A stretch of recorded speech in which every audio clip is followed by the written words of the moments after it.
Chapter start होता है straight line. पर स्ट्रेट लाइन से पहले कुछ ऐसे बेसिक्स पढ़ने पड़ेंगे जो आपने 10th क्लास में पढ़े।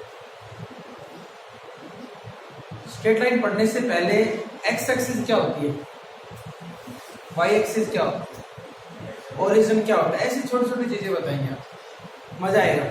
ठीक है, तो ये कहता है कि हमारे पास दो लाइनें होती हैं, दोनों लाइन एक दूसरे पे क्या होती है, परपेंडिकुलर होती है। ठीक है, एक लाइन को हम बोलते हैं हॉरिजॉन्टल लाइन, एक को क्या बोलते हैं, वर्टिकल। तो ये तो आपके पास क्या होगी, हॉरिजॉन्टल लाइन। ठीक है, ये आपके पास क्या होगी, वर्टिकल। ठीक है, जो हॉरिजॉन्टल लाइन होती है उसको हम बोलते हैं एक्स एक्सिस, और जो वर्टिकल लाइन होती है उसको हम क्या बोलते हैं, वाई एक्सिस। हॉरिजॉन्टल लाइन और वर्टिकल लाइन जहां इंटरसेक्ट करते हैं उस पॉइंट को क्या बोलते हैं, ऑरिजिन। तो ये पॉइंट आपका क्या होता है, ऑरिजिन। और ये दोनों एक्सिस एक दूसरे पे क्या होते हैं, परपेंडिकुलर। अगर इसको नाम वो दे दूं तो ये एक्स लेते हैं, इस साइड क्या होता है, एक्स डैश होता है, यहाँ होता है वाई, और ये क्या होता है, वाई डैश। तो X O X dash is horizontal line, X axis. Y O Y dash vertical line, Y axis. अब O Y positive Y axis होता है, O X positive X axis होता है, O X dash negative X axis होता है, O Y dash negative Y axis. ठीक बात है, हाँ ये बात समझ में आएगी। इन एक्सिस के रेस्पेक्ट में किसी पॉइंट को रिप्रेजेंट करना ही टू डायमेंशनल ज्योमेट्री कहलाता है। टू डायमेंशनल ज्योमेट्री, अरे कोऑर्डिनेट ज्योमेट्री, आप 10th क्लास में टू डायमेंशनल ज्योमेट्री पढ़ के आए हो, इसको आप कोऑर्डिनेट ज्योमेट्री बोलते थे। तेरा कोई पॉइंट रहा होगा, मान लो ये एक्स कोमा वाई है, तो कह रहा है इस एक्सिस और इस एक्सिस के रेस्पेक्ट में इस पॉइंट को रिप्रेजेंट करना है, क्या कहलाता है, कोऑर्डिनेट ज्योमेट्री। और जो ये एक्सिस होती है, एक्स एक्सिस और वाई एक्सिस, इनको क्या बोलते हैं, कोऑर्डिनेट एक्सिस। ठीक है, ये आपके पास कितनी होती है, वाई, अरे होते कि नहीं होती है वाई, ये आपके पास कितनी होती है, एक्स। इसको बोलते हैं एब्सिसा, जो भी स्पेलिंग होती है आपने देख लेना। और इसको क्या बोलते हैं, ऑर्डिनेट।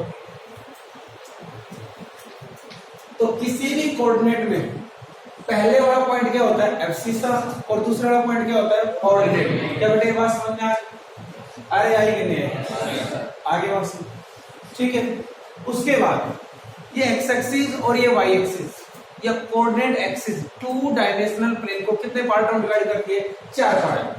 पढ़ाई ना आपने, कितने पार्ट में करती है, 4, जिनको क्या नाम देते हैं, क्वाड्रेंट का नाम देते हैं। First quadrant, second quadrant, third quadrant और फोर्थ।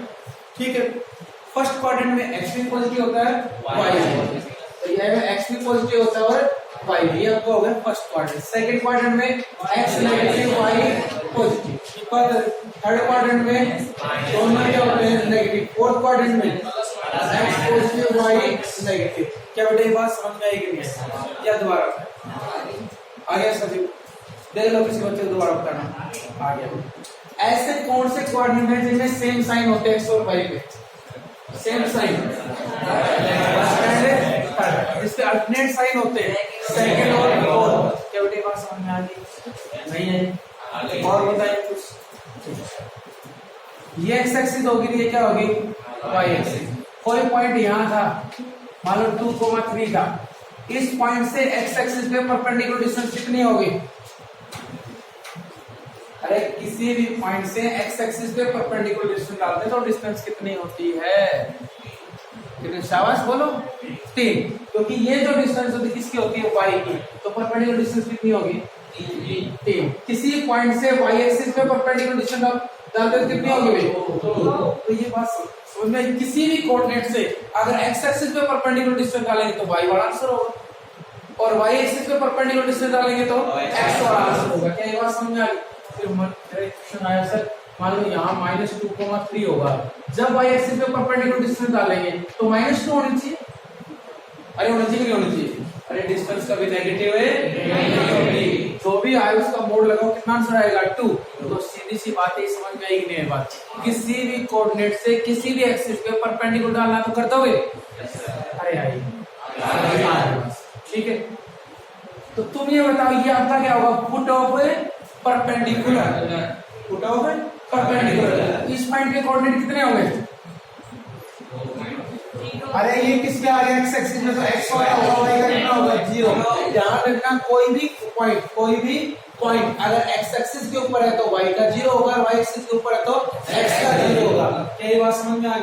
तो फुट ऑफ परपेंडिकुलर निकालने आ गए, किसी पॉइंट से वाई एक्सिस पे परपेंडिकुलर डिस्टेंस डालेंगे तो एक्स वाला आंसर होता है। फुट ऑफ परपेंडिकुलर में एक्स 0 होगा, वाई वाला लिखा जाएगा। क्या ये बात समझ में आ गई? बेटे समझ में आई कि नहीं आई? पक्की बात है, देख लो, ठीक है। कह रहा है इस पॉइंट की इस एक्सिस के रेस्पेक्ट में इमेज क्या होगी? इमेज का मतलब जैसे सुबह सुबह नहाते हो और मिरर के सामने खड़े हो तो आपकी शक्ल दिखती है, वो आपकी इमेज है। तो ये आपके लिए क्या है? मिरर। ये क्या है? मिरर। यहाँ बैठे थे आप, खड़े हो, तुम्हारा बात है, खड़े, यहाँ खड़े थे आप, तो आप कहाँ जाओगे? घूमने, इसी सामने घूमने की तरफ भाई, ठीक है, बोल नशे में तो नहीं हो? ये तो मिरर है, ये आप खड़े हो तो इतना ही पीछे जाओगे। अरे क्या ये बात समझ में आई? यहाँ पहुंच गए। आप ये बताओ, ये डिस्टेंस और ये डिस्टेंस क्या होगी? तो ये 3 है, तो ये भी कितना होगा? 3। या ये 3 है तो ये भी कितना होगा? 3। ये डिस्टेंस है कितनी? 2। तो तुम बताओ ये कितनी होगी? 2। तो पॉइंट क्या होगा? 2, -3। जो कौन सी डायरेक्शन आ गई? Negative direction. क्या बात समझ आई? अरे आई, पक्की बात। ये आप थे, अब के बाद दूसरा मिरर लिया है, तब इमेज इतनी दूर पीछे जाएगी। ये 2 तो ये भी, ये 3 तो ये भी 3। आंसर कितना? -2, 3। क्या चीज ऐसी लगी जो आप डायरेक्ट बता सकते हो? किसी भी पॉइंट का अगर एक्स एक्सिस के रेस्पेक्ट में मिरर इमेज निकालोगे तो आंसर वही आएगा, चेंज किसका साइन होगा? वाई का। अगर वाई एक्सिस के रेस्पेक्ट में मिरर इमेज निकालोगे तो किसका चेंज होगा? साइन एक्स का। बाकी आंसर क्या आएगा? वो क्या आएगा? अब ये बताओ, इस पॉइंट की यहाँ मिरर इमेज कितनी बनेगी? -2, यहाँ साइन किसका चेंज? अरे वाई एक्सिस तो किसका चेंज? एक्स का, -3। यहाँ से वहां साइन क्या है? एक्स एक्सिस, किसका साइन चेंज? वाई का। क्या ये बात समझ में आ गई? अब बताओ इमेज निकालने में कोई दिक्कत? अरे आएगी, आगे बात 10 में पढ़ा थे? नहीं पढ़ी? 9th में जोड़ के बोले, 10 में है तो नहीं? होश में नहीं हो यार तुम तो। 10 में कहा है? 9th में चीजें। अब चल आगे करेंगे और पढ़ते हैं। ये क्या है? X axis. ये क्या है? Y axis. यहाँ पॉइंट रखा है एक्स, मान लो 2, 3। ओरिजिन के रेस्पेक्ट में मिरर इमेज ये होगी। इसमें और इसमें क्या अंतर था? साइन का। इसमें दोनों पॉजिटिव, इसमें दोनों कितना होगा? बेटे समझ में आ गई बात? नहीं आई? यहाँ पॉइंट है -2, यहाँ कितना आएगा? 2, -3, उल्टा काम चलेगा। ठीक है, जैसे टांग ऊपर में करते नीचे करते वो बात है। अब क्या बात समझ में आई? क्या दोबारा देख आगे। वैसे बात ये, आप डायरेक्ट आंसर लिख रहे हो, कोई रीजन पता है आपको कैसे लिख है? अरे पता है, तुमसे पता है, ऐसे मत कहा भी पता है क्या गड़बड़ बात करते हो। ठीक है, ये दोनों क्या हो गए? ये क्या बनेगा? Mid point. क्या बनेगा? मिड पॉइंट कैसे निकालते हैं? एक्स एक्स वाले को ऐड करो, किससे डिवाइड करो?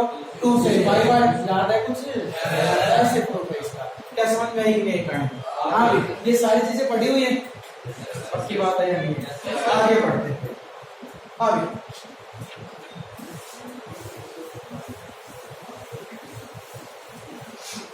देखो भाई, आगे देखो। एक पॉइंट ए आपके पास, एक पॉइंट बी है। ए पॉइंट के कोऑर्डिनेट x1, y1 है, बी पॉइंट के coordinate x2, y2। A B की डिस्टेंस क्या होगी? क्या लगाओगे? डिस्टेंस फॉर्मूला, AB की डिस्टेंस बताना भाई क्या होगी?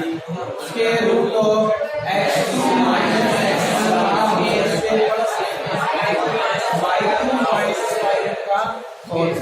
सारे एक साथ तो सही बताते हैं, कभी हो नहीं सकता गलत बता, क्योंकि आपको हो टिलते देखने चाहिए बस, बाकी आप संभाल लेते हो काम। ठीक है भाई, ये बात समझ आ गई?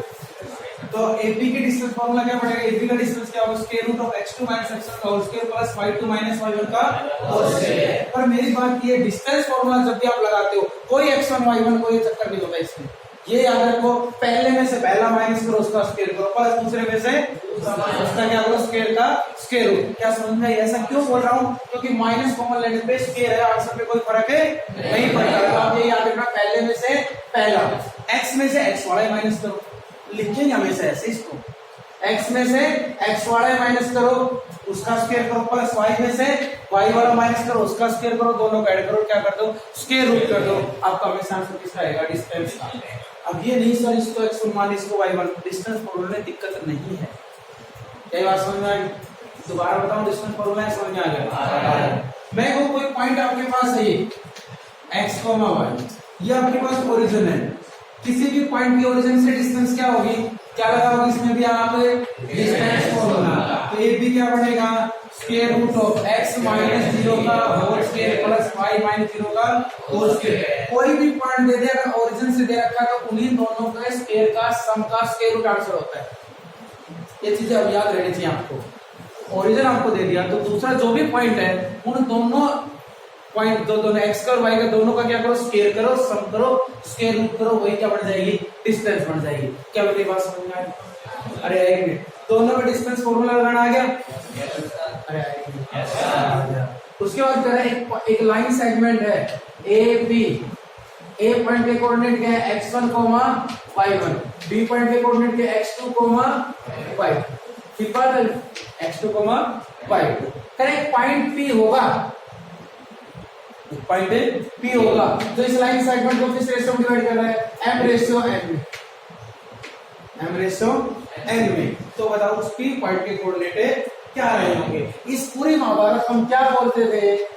Section formula. क्या बोलते थे? Section formula. तो x इक्वल टू क्या पड़ेगा? वो m x2 plus m x1 m plus n। y equal to m y2 minus n y1 upon n plus n। ये कौन सा फॉर्मूला होता है आपका? Section formula. ये फॉर्मूला तभी अप्लाई होता है जब डिवाइड करने वाला पॉइंट लाइन सेगमेंट के ऊपर हो, इसका मतलब इंटरनली डिवाइड करे। क्या ये बात समझ में आ गई? इसका मतलब क्या करे? इंटरनली क्या करे? डिवाइड करे। अगर एक्सटर्नली डिवाइड करेगा तो क्या होगा भाई? एक्सटर्नल डिवाइड करेगा, जहां तक उसमें प्लस आर आगे हो जाएगा माइनस। उसका डायग्राम कैसे रहा होगा? ये A रहा होगा, ये B, ये आपके पास x1, y1, ये आपके पास क्या है? x2, y2। तो यहाँ आपका P पॉइंट होगा जिसका आंसर क्या मान रहे हो? x, y। तो यहाँ से लेके यहाँ तक का रेशियो होगा m, और यहाँ से लेके यहाँ तक का रेशियो क्या होगा? n। क्या बेटे बात समझ में आई? तो अब सेक्शन फॉर्मूला क्या बन जाएगा आपका? x equal to m x2 minus n x1 upon m minus n, y equal to m y2 minus n y1 upon m minus n। क्या बेटे बात समझ में आ गई? अरे आई। उसके बाद आप पढ़ते थे मिड पॉइंट फॉर्मूला। क्या पढ़ते थे? Mid point formula. Mid point फॉर्मूले का मतलब क्या होता है? एक लाइन सेगमेंट आपके पास AB, x1, y1, B point के कोऑर्डिनेट क्या है? x2, y2। अगर एक पॉइंट रहा होगा P, तो इसका मिड पॉइंट है, इसको इक्वली क्या करता है? डिवाइड या बाइसेक्ट करता है। तो ये पार्ट और ये पार्ट आपस में क्या होगा? बराबर। तो रेशियो की बात करें तो 1 रेशियो क्या आएगा? 1। तो इसके कोऑर्डिनेट हमने क्या मान लिया? x, y। तो x इक्वल टू क्या बनेगा? x1 plus x2 divide by 2। y क्या बनेगा? y1 plus y2 divide by 2। तो मिड पॉइंट फॉर्मूला जब भी लगाते हैं तो x वाले डिवाइड करो, किससे डिवाइड करो? 2 से। y वाले डिवाइड करो, किससे डिवाइड करो? 2 से। क्या ये कहानी समझ में आ गई? इंटरनली डिवाइड करेगा जब क्या लगेगा? एक्सपोनेंट डिवाइड करेगा जब कैसे फॉर्मूला लगेगा, मिड पॉइंट का फॉर्मूला कैसे लगेगा, डिस्टेंस फॉर्मूला कैसे लगेगा, क्या ये कहानी समझ में आएगी? देख अब की बात है,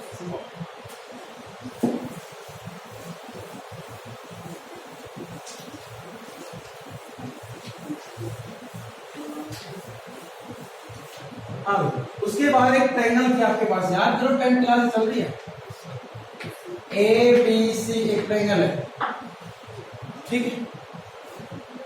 जब भी सेक्शन फॉर्मूला लगाते हैं मान लो और रेशियो निकालना हो तो रेशियो हमेशा क्या मानते हैं, K रेशियो 1, रेशियो हमेशा क्या मानते हैं, K रेशियो 1। हाँ भी कह रहा है एक ट्रायंगल है ABC जिसके वर्टेक्स के कोऑर्डिनेट, इस वर्टेक्स ए वर्टेक्स के कोऑर्डिनेट क्या रखें, x1, y1, इसके क्या है x2, y2, इसके क्या है x3, y3।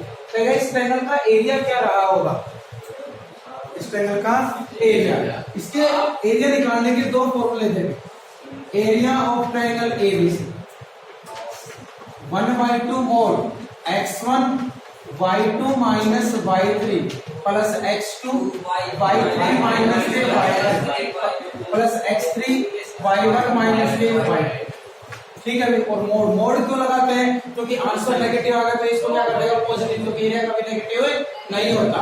देखो x1 1 आ चुका तो 2 और 3, फिर x2 2 आ गया तो 3, 2 के बाद 3 1, क्योंकि तीन ही गिनती होती है 1 2 3, 1 आ गया 2 3, 2 आ गया 3 1, 3 आ गया तो 1, तो x3 y1 minus y2 याद कर लो, ये इसी ट्रायंगल के वर्टेक्स के कोऑर्डिनेट एरिया निकालने का फॉर्मूला है।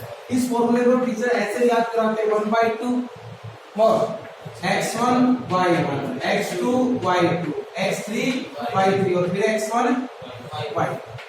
इसको कैसे करते हैं, इसको इससे मल्टीप्लाई करो माइनस इसको इससे करो, इसको इससे मल्टीप्लाई माइनस इसको इससे, इसको इससे मल्टीप्लाई करो माइनस इसको इससे, या पहले इसको इससे मल्टीप्लाई करो फिर इसको इससे, फिर इसको इससे माइनस इसको इससे, इसको इससे, इसको इससे, और उसका हाफ करोगे तो आपका जाएगा एरिया। वो आपकी क्लास का डिपेंड करता है किसने किससे करवाया, ठीक है। ये एरिया निकालने के हैं फॉर्मूला, ठीक है। फिर कह रहे हैं कि 3 पॉइंट कोलिनियर होते हैं तो क्या कंडीशन होती है, 3 पॉइंट कोलिनियर होंगे, मान लो 3 पॉइंट क्या होंगे आपके कोलिनियर, ये 3 पॉइंट कोलिनियर है तो ध्यान रखना 2 के डिस्टेंस का सम तीसरे के बराबर होगा। अगर डिस्टेंस फॉर्मूले से आंसर निकालें, जब भी 3 पॉइंट कोलिनियर होते हैं तो किसी भी 2 पॉइंटों के डिस्टेंस, 2 डिस्टेंस का सम तीसरे क्या होगा, बराबर, या तो AB प्लस BC किसके बराबर होगा, AC के, या AB प्लस AC किसके बराबर होगा, BC के। 3 केस पढ़ते हैं, तीनों में कोई भी एक केस फुलफिल हो सकता है, पर हम डिस्टेंस फॉर्मूले से कभी भी कोलिनियरिटी नहीं करते, कोलिनियर नहीं निकालते, किससे करते हैं, एरिया वाले फॉर्मूले से। जब भी 3 पॉइंट कोलिनियर होंगे तो ट्रायंगल बनेगी ही नहीं, और ट्रायंगल नहीं बनेगी तो लाइन का एरिया नहीं होता। इसलिए याद रखना, जब भी एरिया आपका कितना आ जाए 0, जब भी एरिया कितना आ जाए 0, तो तीनों पॉइंट क्या होंगे, कोलिनियर। अगर तीनों पॉइंट कोलिनियर तो एरिया पक्का क्या होगा, 0। क्या ये बात समझ में आई नहीं है, क्या दोबारा बताओ, आगे पक्की बात है। फिर कहेगा किसी क्वाड्रेटिकल का एरिया कैसे निकालते हैं, किसी क्वाड्रेटिकल का एरिया कैसे निकालते हैं, उसके चारों वर्टेक्स के कोऑर्डिनेट दे रखे हो तो किसी भी ट्रायंगल को क्या करो, ज्वाइन करो। कितने ट्रायंगल बन जाएंगे, 2, दोनों ट्रायंगल का एरिया इस फॉर्मूले से क्या करो, फाइंड आउट करो, दोनों क्या कर दो, ऐड कर दो, किसका एरिया आ जाएगा, क्वाड्रेटिकल का एरिया आ जाएगा। क्या ये बात समझ में आई, पक्की बात है, देख लो।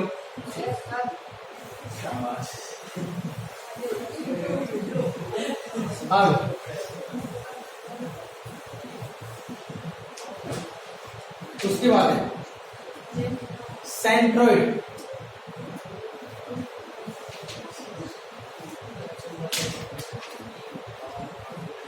पहले आपने देख रहे हैं सेंट्रोइड तो हिंदी बोलते हैं केंद्र,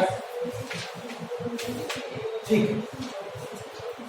सेंट्रोइड क्या होता है, सेंट्रोइड पढ़ने से पहले मेरे को ये बताओ मीडियन क्या होती है, परपेंडिकुलर क्या होता है, परपेंडिकुलर बाइसेक्टर क्या होता है। हाँ भाई, मीडियन क्या होती है, जो ट्रायंगल को 2 इक्वल पार्ट में, ये मीडियन किसने बताया, किसने बता दिया बात, तो अपने मन से कैसे बता सकते, आप होश में नहीं हो। हाँ भाई हाँ, किसी भी वर्टेक्स से सामने वाले साइड पे जब लाइन डालते हैं, अगर वो पॉइंट इस सामने वाले साइड के बाइसेक्ट कर दे तो ये 80 जो लाइन होगी ये क्या कहलाएगी? मीडियन। और मीडियन ट्रायंगल को दो पार्टों में डिवाइड करती है, उन दोनों पार्ट का एरिया इक्वल होता है, ना कि पार्ट इक्वल होता है। कोई भी मीडियन ट्रायंगल के दो हिस्से करती है तो उन दोनों हिस्सों का एरिया बराबर होता है। वो दोनों हिस्से बराबर होंगे वो नहीं। आगे बात सुन, अरे आएगी बात। तो मीडियन क्या होते हैं? सामने वाले साइड को क्या करते हैं? बाइसेक्ट। एक ट्रायंगल में कितने मीडियन हो सकते हैं? 3। भाई हर एक वर्टेक्स से डालते रहो। अरे क्या ये बात समझ आई कि नहीं? परपेंडिकुलर क्या होता है? परपेंडिकुलर किसी भी पॉइंट से सामने वाली साइड पे जो लाइन डालते वो लाइन इस लाइन पे कितने कदम बढ़ा दे? 90। परपेंडिकुलर। अरे आई नहीं बात समझ, वो क्या हो गए? परपेंडिकुलर। और परपेंडिकुलर बाइसेक्टर क्या होता है? परपेंडिकुलर एंगल 90 का बढ़े और सामने वाली साइड को क्या कर दे? बाइसेक्ट भी कर दे। इस लाइन को इस लाइन के ऊपर क्या बोलेंगे? Perpendicular bisector. क्या यह बात समझ में आएगी? अरे आएगी। अब बात आती है सर, सेंट्रोइड क्या होता है? केंद्रक क्या होता है? सेंट्रोइड क्या होता है? आपके पास कोई भी ट्रायंगल है, आपके पास क्या कोई भी ट्रायंगल है, ए बी और सी, ठीक है? इस पॉइंट के कोऑर्डिनेट क्या करेंगे? x1, y। इस पॉइंट के कोऑर्डिनेट क्या करेंगे? x2, y। इस पॉइंट के कोऑर्डिनेट क्या करेंगे? x3, ठीक बात है? अरे है मीडियन क्या होते हैं? इस वर्टेक्स से सामने वाले साइड पे जब मीडियन डालेंगे तो सामने वाले साइड को क्या कर देंगे? बाइसेक्ट। सही बात है? ये भी मीडियन है मान लो, तो ये भी सामने वाले साइड को क्या कर देगी? बाइसेक्ट। ये भी मीडियन है तो ये सामने वाले साइड को क्या कर देगी? बाइसेक्ट। क्या ये बात समझ आ गई? और किसी ट्रायंगल की मीडियन जहां इंटरसेक्ट करती है उस पॉइंट को क्या बोलते हैं? सेंट्रोइड बोलते हैं। क्या ये बात बताई नहीं आपको? आपने याद नहीं की? आप भूल गए?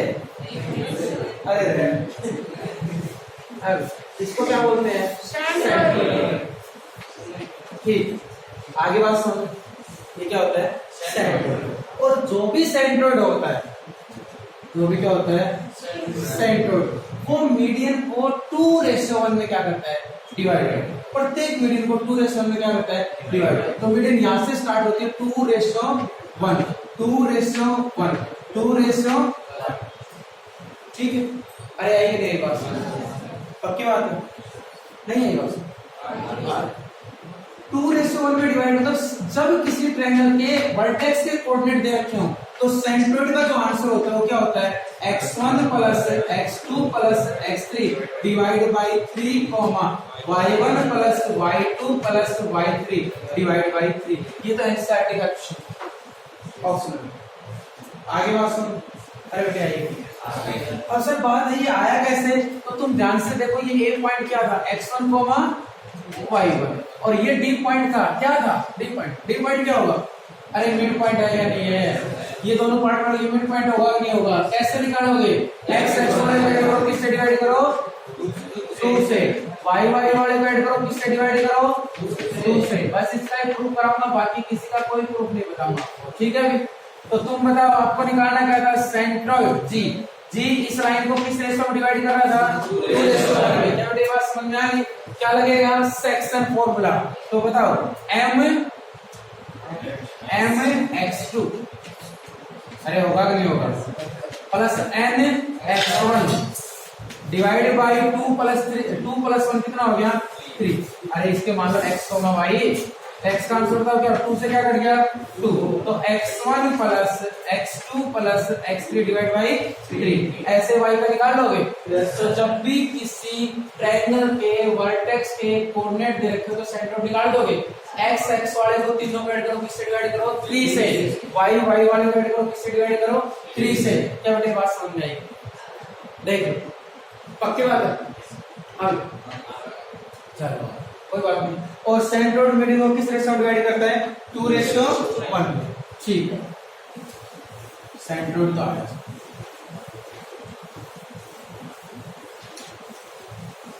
हाँ, सरकम सेंटर,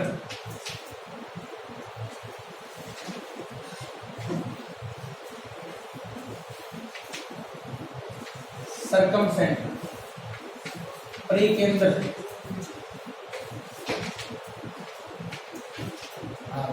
ठीक है। सरकम सेंटर क्या होता है? परिकेंद्र होता है। जैसे बात है, हाँ, ये आपके पास एक ट्रायंगल ए बी सी, कोई भी क्या रखिए ट्रायंगल, ठीक है। और कह रहा है इस ट्रायंगल को साइड्स के परपेंडिकुलर बाइसेक्टर,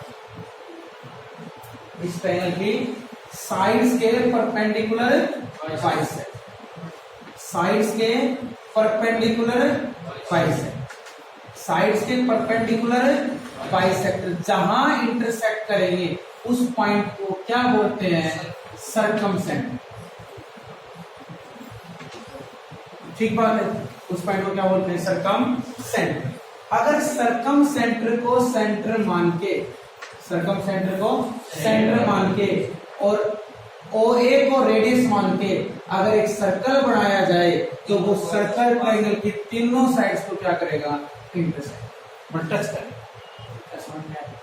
इसीलिए इसको परिकेंद्र बोलते हैं, बाहर की परिक्रमा, ठीक है। क्या दोबारा बताऊं या समझना? देख लो, अरे सरकम सेंटर का आंसर समझ में आया नहीं है? क्या होता है? कोई पूछ ले तो आपसे नहीं बता पाओगे। साइड्स के परपेंडिकुलर बाइसेक्टर जहां इंटरसेक्ट करें उस पॉइंट को क्या बोलते हैं? सरकम सेंटर। उस पॉइंट को सेंटर मान के किसी भी वर्टेक्स के बराबर रेडियस लेके अगर एक सर्कल बनाया जाए तो वो सर्कल ट्रायंगल के तीनों वर्टेक्स को क्या करेगा? टच करेगा। अगली कहानी, इन सेंटर, अंतर केंद्र, ठीक है। हाँ, इन सेंटर क्या होता है? अंतर केंद्र, करेक्ट ट्रायंगल है ए बी और सी। इस ट्रायंगल के एंगल बाइसेक्टर, इस ट्रायंगल के एंगल बाइसेक्टर जहां इंटरसेक्ट करेंगे उस पॉइंट को क्या बोलते हैं? इन सेंटर। क्या बोलते हैं अभी? इन सेंटर, ठीक, क्या बोलते हैं? इन सेंटर। तो ये जो पॉइंट O होगा ये क्या बनेगा आपका? इन सेंटर, ठीक है। इस इन सेंटर को सेंटर मानो, इन सेंटर क्या मानो? सेंटर। और यहां इसके बिल्कुल परपेंडिकुलर रेडियस ले ले और एक सर्कल बनाए तो सर्कल अंदर की तीनों साइड्स को क्या करेगा? टच करेगा। क्या बात समझ में आएगी? आगे तो ये आपका क्या होगा? इन सेंटर। समझ में आ गया? अब एक रिजल्ट बताते हैं आपको, थोड़ा सा याद रखना, काम आएगा। अगर ये दोनों इक्विलेटरल ट्रायंगल होते हैं, ये दोनों क्या होती है? इक्विलेटरल ट्रायंगल होती है। तो इसकी साइड में अगर ए मान लूं तो सारी साइड क्या होती है? ए, और इसकी साइड में क्या मान ली? ए। तो ये जो अंदर की जो रेडियस है या परपेंडिकुलर होगी तो पता है ना आपको? ये टेंजेंट बन गई बाहर वाली साइड। अरे पता ही नहीं, टेंजेंट पॉइंट ऑफ कांटेक्ट पे रेडियस क्या होती है? परपेंडिकुलर। ये रेडियस इसको मैं इन मान लूं, अंदर की रेडियस, इन सेंटर की रेडियस, और ये जो रेडियस होगी इसको मैं थोड़ा देर आर आउट लिख दूं, मतलब ये सर्कम सेंटर की रेडियस हो गई, ये इन सेंटर की रेडियस। या सर्कम लिखो, समझ जाओ। हाँ, ले ठीक, हाँ ठीक है, हाँ ठीक। तो ये जो रेडियस होती है, ये जो रेडियस, ये रेडियस आर इक्वल टू क्या होती है? ए अपॉन रूट 3 होती है, ठीक है। और ये रेडियस होती है R equal to A upon 2 root 3 होती है। डायरेक्ट आंसर है ये। दोनों रेडियस का जो रेशियो का जो अनुपात होता है, सॉरी, दोनों रेडियस का जो रेशियो, रेशियो को हिंदी में बोलते हैं अनुपात, जो अनुपात होता है 2:1 में आता है। अब के देखो सब कुछ कट जाएगा, इसका 1/2 बचेगा, तो 2 रेशियो क्या आएगा? 1 आएगा। क्या ये छोटे छोटे रिजल्ट हैं जो 10th में बताते थे टीचर, तो याद रख लें, ठीक है। अब आगे चलते हैं, आगे एक चीज आपकी और बची, तीसरी, ऑर्थोसेंट्रिक। ऑर्थोसेंट्रिक, ऑर्थोसेंट्रिक क्या होता है कि आपके पास कोई ट्रायंगल है, अब इसका इंडियन नहीं पता है, हिंदी मेरे को नहीं पता होगा। हाँ, ऑर्थोसेंट्रिक, ऑर्थोसेंट्रिक क्या होता है कि ट्रायंगल के वर्टेक्स से सामने वाली साइड पे परपेंडिकुलर डालते रहो, और जहां ये परपेंडिकुलर इंटरसेक्ट करेंगे उस पॉइंट को क्या बोलते हैं आप, ऑर्थोसेंट्रिक। क्या बेटे ये बात समझ में आएगी या दोबारा बताऊं? देख लो, किसी बच्चों की इन बातों में दिक्कत हो तो दोबारा बताओ, ये बात आ गई समझ में? देख लो, जब समझ में आ गई तो ठीक है। अब देखो, मान लो कोई भी ट्रायंगल आपको दे रखी है, कोई भी ट्रायंगल, अगर उसके कोऑर्डिनेट x1, y1 है, x2, y2 है, x3, y3 है, और आपको इन सेंटर निकालना हो, और A के सामने वाली साइड A है, B के सामने वाली साइड कितनी है, B है, और C के सामने वाली साइड कितनी, मान लो C। वैसे वर्टेक्स दे रखे तो साइड्स तो आप भी निकाल सकते हो डिस्टेंस फॉर्मूले से।